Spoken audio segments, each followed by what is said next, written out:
I'm Elizabeth Slattery, and welcome to SCOTUS 101, where we break down what's happening at the Supreme Court, what the justices are up to, and other things related to our favorite branch of government. The justices are out until mid-January, and they announced late last week that later this term they will hear 3 cases involving efforts to subpoena President Trump's financial records. But to tide you over until the new year, please enjoy my recent conversation with law professor Jack Goldsmith about his new book, In Hoffa's Shadow, A Stepfather, A Disappearance in Detroit, and My Search for the Truth. Welcome to SCOTUS 101, Jack. Thanks for having me. So you wrote a book that came out this fall, In Hoffa's Shadow. It's about Chuckie O'Brien, one of the leading suspects in Jimmy Hoffa's disappearance and presumed murder. So it just so happens that O'Brien is your stepfather. So since your expertise is national security law and presidential power, what led you to write this book? I was led to write the book it had nothing to do with my intellectual and academic interests. As I explain in the book, my stepfather has, for 44 years, been accused, as you said, of picking up Hoffa and driving him to his death. I was very close to him as a teenager. He was a great father, but we had a falling out for about 20 years. And when we got back together, when I was in my 40s, during our conversations, I became convinced, at least as an initial matter, a presumptive matter, that he actually wasn't involved in the killing of Hoffa. So I decided about 8 years ago, I said to him, if you basically tell me everything you know, I will try to figure out what I can and try to give you a fairer shake than others have done in terms of his involvement in the disappearance. And that led me down a long and winding path in which I talked a lot about the Hoffa disappearance and a lot of other things as well. So how did you go about, investigating what happened to Hoffa? So that was a big challenge because there is just enormous piles of misinformation, 44 years misinformation that's been spewed about Hoffa and the disappearance. So I started with Chuckie. I talked to him for a long time about Hoffa. He was intimately close to Hoffa. He was his right-hand man for about 20 years. Many people thought that he was his illegitimate son. They were so close. Spent a lot of time talking to him, but I also corroborated everything he said as best I could. I had access to thousands of pages of government documents on the Hoffa disappearance. And perhaps most importantly, I spoke to and spent a lot of time with all of the major FBI investigators on the case, starting in the 1970s and going up through the 2000s, and including the people that are on the case today. So I did a pretty thorough scrub of the Hoffa disappearance. Whatever else I did in the book, I think it's the most comprehensive and fair-minded assessment of what happened. And so it's still an active investigation today? Technically, it's an active investigation. It's 44 years old. I know the people on the case, they're not spending a lot of time on the case, but technically it's still an open investigation. The U.S. attorney in Detroit recently implied that he was wrapping the case up and would have more to say about it. I think that they're going to sometime in the near future close the case and tell the world what they know. And I think when they do so, it will present a somewhat different picture than has been accepted in the kind of conventional wisdom for the last 44 years. The FBI, I talk about this in my book, the government had an early theory of the case that had my stepfather driving Hoffa to his disappearance. They basically rejected that theory about 20 years ago and came to have another theory based on new investigations, new surveillance, new informant information. But the whole world still thinks the original theory is correct. So I hope that they correct the record. And I read that a few years ago, the FBI was going to issue some sort of letter exonerating your stepfather, but then that didn't end up happening. Do you know anything about that? I do. I was there. In 2013, the U.S. attorney in Detroit and the FBI director, through their subordinates, but approved by them, said that if Chuckie talked to them candidly and told about what he knew about his involvement in his disappearance and where he was and what he did, that if he told the truth, that they would give him a letter exonerating him and stating that he was no longer a target or subject of the investigation because, as I just said, they didn't believe that he was, and they wanted to They pledged and claimed they wanted to try to clear him in the case because of the misrepresentations about his involvement for 30, 35, 40 years by that point. Chuckie did what they asked. He spent 4 hours with them in the U.S. Attorney's Office in Detroit. He answered every question. They told us later, soon after, that they thought he answered truthfully. They told us that they were going to give him the letter. They said it was imminent. And then the letter never came, and they decided in the end not to do it. And so they basically pulled out the rug from underneath them. They didn't follow through with their promise. That seems pretty unfair. Now, of course, the recent Netflix film, The Irishman, plays out one of the theories of Hoffa's demise, which is, of course, that your stepfather did drive the car, and then that Frank Sheeran, who was a hitman, an associate of Jimmy Hoffa, that he killed him. So, have you seen the movie? I have. So, what did you think of the portrayal? The whole thing was entirely fictional. First of all, Sheeran never was a hitman. There's no evidence that he killed anyone.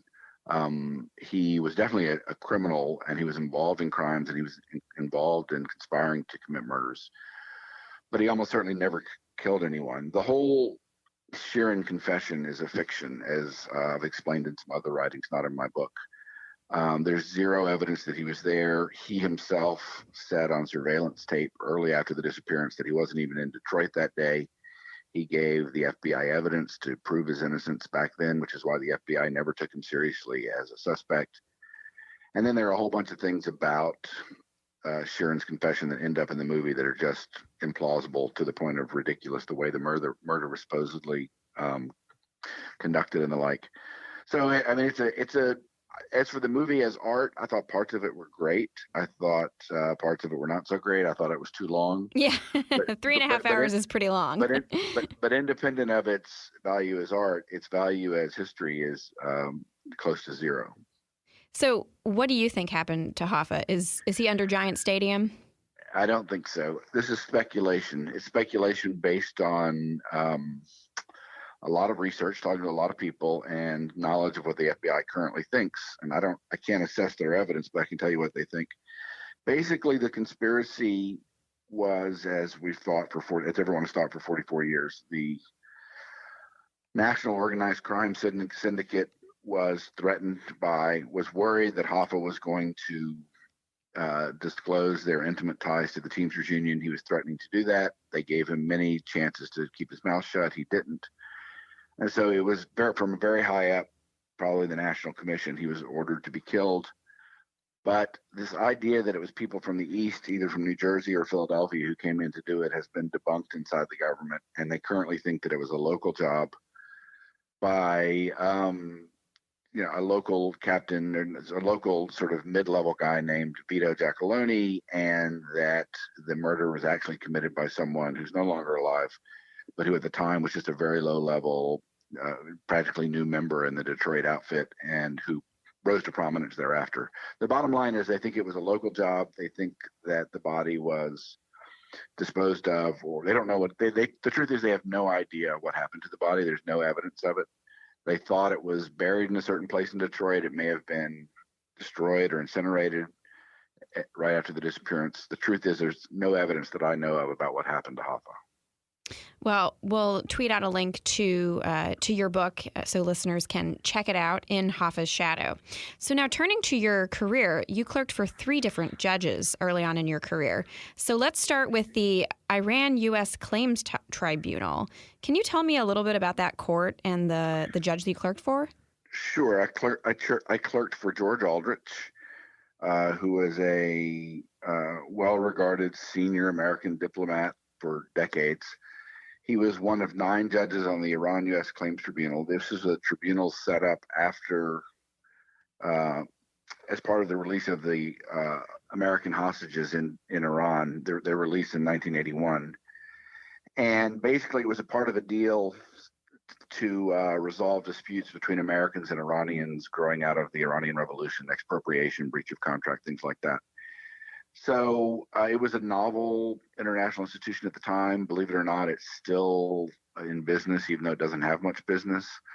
And it was basically international commercial arbitration, and it was a lot of fun because it was in The Hague, which is a great place. So, yeah, tell me about living in The Hague.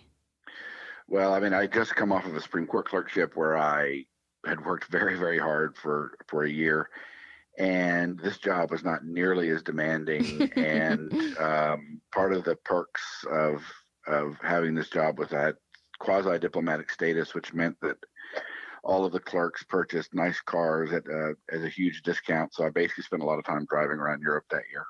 Oh, that's nice. Well, moving on to your more traditional clerkships, which it sounds like came before this one. So first up, you clerked for Judge J. Harvey Wilkinson on the Fourth Circuit. So tell me about your time clerking for him. So it was a great clerkship. Judge Wilkinson was a young judge at the time. He's not a young judge anymore. And it was just a great, great experience. He was very close to his clerks. Living in Charlottesville was great. He heavily engaged in our work. My writing and legal analysis improved enormously, sort of watching him. He's a great writer. And we became good friends. He's been a mentor to me for, I guess, 30 years since then. And so it was just a wonderful clerkship. And so then you went on to clerk for Justice Anthony Kennedy at the Supreme Court. So what was your favorite memory of that clerkship? My favorite memory, that's a tough one. It was a very hard and demanding year.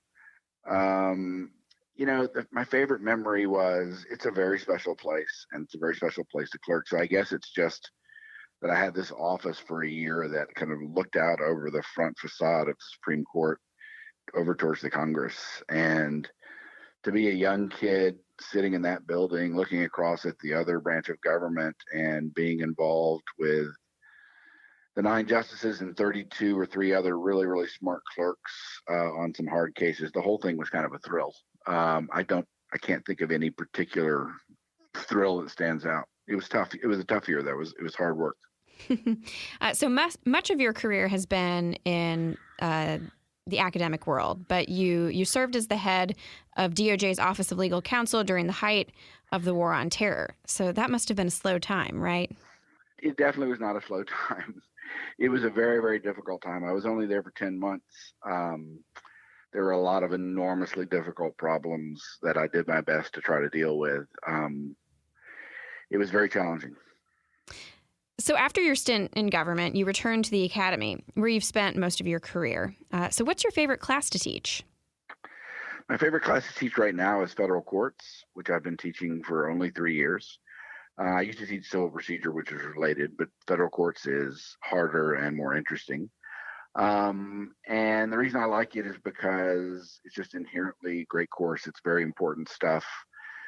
It's hard. The materials are hard, very challenging. And for me, it's kind of new. So it's kind of fresh to me as opposed to some of the national security and foreign relations law stuff that I've been doing for decades. So that's my favorite class right now.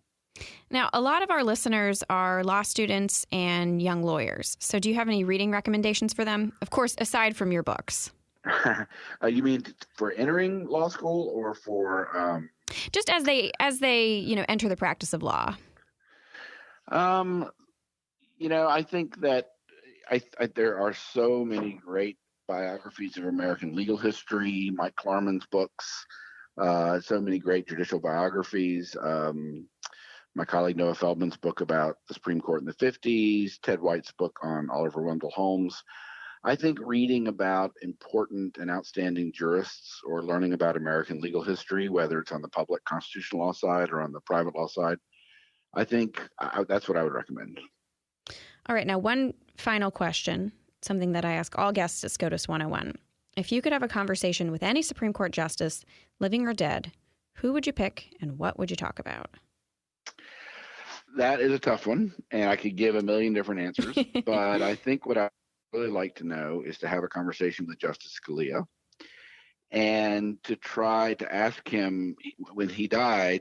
It seemed like he was in the middle of rethinking his commitment to the Chevron doctrine and a whole bunch of other related administrative law doctrines, but especially Chevron. So I guess I would have loved to have interviewed him on that. That was obviously a doctrine associated with him, even though he didn't invent it. And it was a doctrine that for which he was the strongest proponent of the doctrine and the most intelligent one. And he also, at the end of his life, seemed to be rethinking it. And I just would, would have liked to have known where his thinking was and where he was going. Yeah, that would be really interesting to kind of probe his mind on that, since, of course, he wrote the Auer decision. So to see where he went from that in the mid-'90s to towards the end of his life, Right. seeming to want to move away from that. Right. Well, Jack, thank you so much for joining me. Thank you so much for having me. Thanks for listening to SCOTUS 101. Be sure to subscribe on Spotify, iTunes, or wherever you listen to your podcasts, and please leave us a 5-star rating. Please follow us on Twitter at SCOTUS101, and you can email us at scotus101@heritage.org with questions, comments, or ideas for future episodes. You've been listening to SCOTUS 101, brought to you by more than 500,000 members of the Heritage Foundation. Executive produced by Elizabeth Slattery. Sound designed by Lauren Evans, Thalia Rampersad, and Mark Guiney. For more information, visit heritage.org.